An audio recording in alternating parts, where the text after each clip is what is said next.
Hi, this is Christy, and time for another chapter in the Mindless Eating book.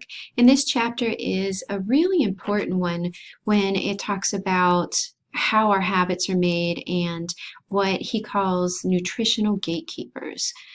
So the author, if you guys haven't tuned into any of my other videos, has spent a lot of years doing marketing research and studies and setting up scientific studies and things of how people eat and respond to food.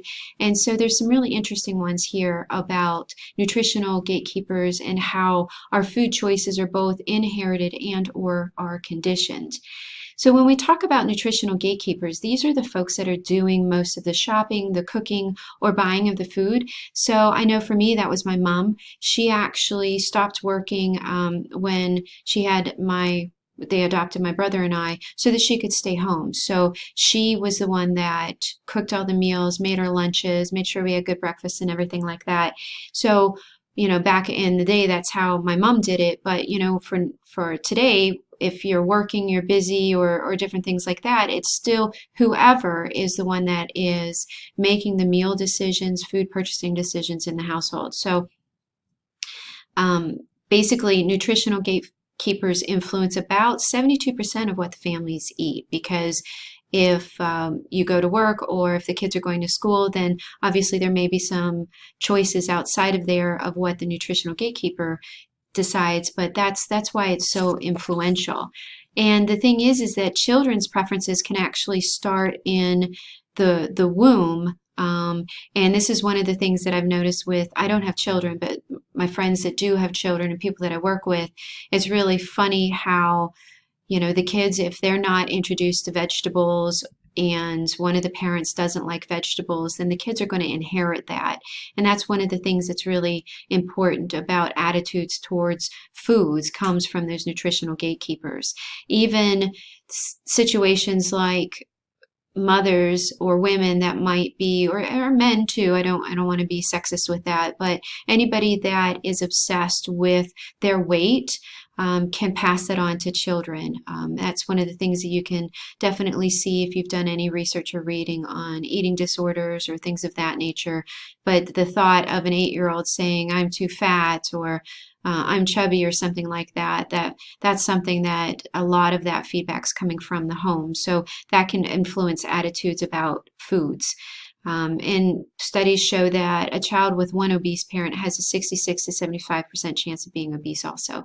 And that's significant when you think about our obesity rates in the United States, where 75% of the population is overweight, at least, and a significant portion is also obese. But the thing is about kids and being a nutritional gatekeeper, you have that ability to influence people. The thing is kids take their cues from their parents. And the author did a great study that he called the Popeye Project, where if you associate positive things with foods, then kids are more inclined to give the food a try. And for those of you that remember Popeye, he was always eating the spinach. And this one I can definitely relate to, because my brother used to literally walk around the house going, I'm Popeye the Sailor Man. And just, he loved Popeye. And that was one of the things that my mom could do to try to get him to eat spinach, is the connotation that spinach is going to make you strong. Some other things that you can use that with kids is, eating fish is going to make you smart. Carrots will give you good eyesight. Bananas give you strong bones. If you make it cool to eat a food, one of the studies showed that by naming broccoli dinosaur trees, that made it sound really cool that you were eating a tree from a dinosaur. And I know that my brother was really funny, if you guys have noticed how they will put little fancy kale or a little sprig of parsley on plates when you go out to eat. My brother always used to call those trees, and he would also always ask everybody if he could have their trees. And so after the meal, he'd be eating those little sprigs of parsley or kale or anything like that were on the plate for decoration. My brother would eat them. So that was a positive thing for him.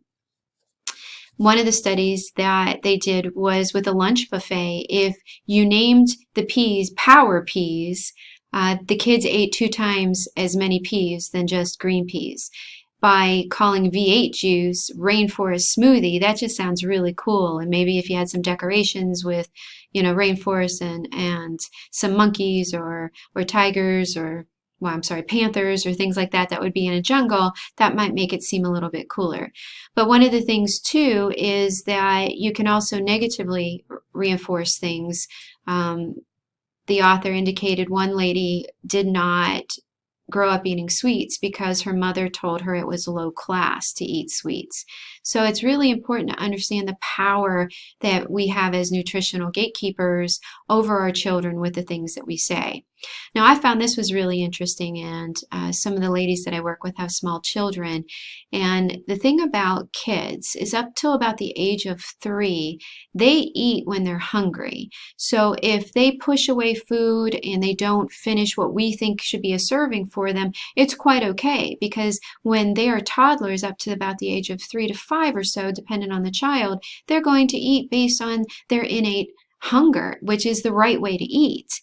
As they get older, though, then they start eating whatever they're given. And then that becomes really important to make sure that we're giving the right serving sizes for children and not for adults. And we're not pressuring them with some of the unhealthy types of connotations that we can give towards food. And some of these, I know many of you are going to be familiar with these. Things like when I was growing up, Dairy Queen was a treat. It wasn't something that you got very often, so it was a reward, maybe for winning a softball game or getting good grades. You don't feel good or something bad happened. Here, have a cookie. I know that my mom used food as a punishment for my brother because there were types of food he did not like. So he had to eat those foods. And I remember him literally sitting there and practically gagging them down. And it was a form of punishment. And I guarantee my brother does not eat those foods to this day because of that. Another one, and I know I heard this, especially growing up during the 80s when there was a lot of starvation going on in Africa and the kids are starving. So that guilt, clean your plate because there are kids starving in the world. Those are types of situations that you want to be very careful about because they will influence kids when they're young, and those influences can stay with us as adults, that empty plate rule and things like that. So another thing that's important with kids is serving sizes, especially for snacks and things like that, because again, as they get older after the age of 3 or 5, 3 to 5, they're going to eat what they see and think that that's a snack size. So teaching kids from a very young age that a snack is exactly what they're given, and even if there's more in the bag or more in the box, that's not the serving, it's just what's given, by keeping those not sitting out on the counter, not letting them serve themselves and things like that. So again, being a nutritional gatekeeper, talking a lot about with children, but I think that's important for us. We can actually go back and look at some things that happened with us as children and be aware of some of those influences that our parents have,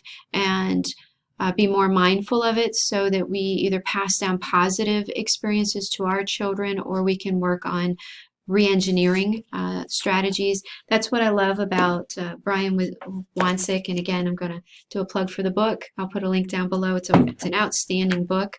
One of the things that he always includes in the chapters are those re-engineering strategies. So I think that that's really important to find ways to change and become more mindful. So for this chapter, talking about being the gatekeepers and things like that, and as a parent, make sure that you're thinking about how you're using food and work to not use food as a reward or as a punishment.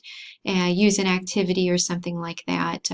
Don't try to comfort somebody if they have a breakup or they lose a game and give them a sweet treat or something like that, so that they don't associate foods with that.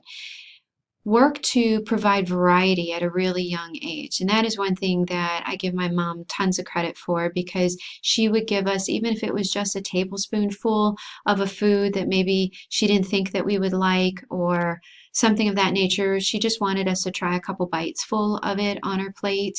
So that gave us a lot of the variety there, and I thank her for that every day, because there are very few foods that I don't like, and I'll try just about anything because of that. So that's good to know. Another thing with kids, start them young. This is an engineering strategy that is mentioned several times about using the half plate rule, where half the plate is veggies and fruit and the other half is meat and starches, and so that they get used to really enjoying and eating a lot of those vegetables and stuff. And then that pre-portioning of the snacks, getting them used to what is a snack size and making sure to give them a good wholesome variety of snacks, carrot sticks and celery and things of that nature versus cookies and cakes and things like that. So I hope you've enjoyed this kind of, for me, it was a little bit of a trip down memory lane, thinking about the things as I was growing up, how my mom was a gatekeeper, how I know that I do most of the shopping for my husband and I, and how I can be the gatekeeper for us as well. So if you like this video, please subscribe there and check out some of the more of the mindful eating videos, and I will put a link down below if you're interested in the book itself. And I would love to hear your feedback on things that you have done as a gatekeeper, or as you recall as your parents were gatekeepers for you as children. I'd love to hear from you. Thanks, and be well.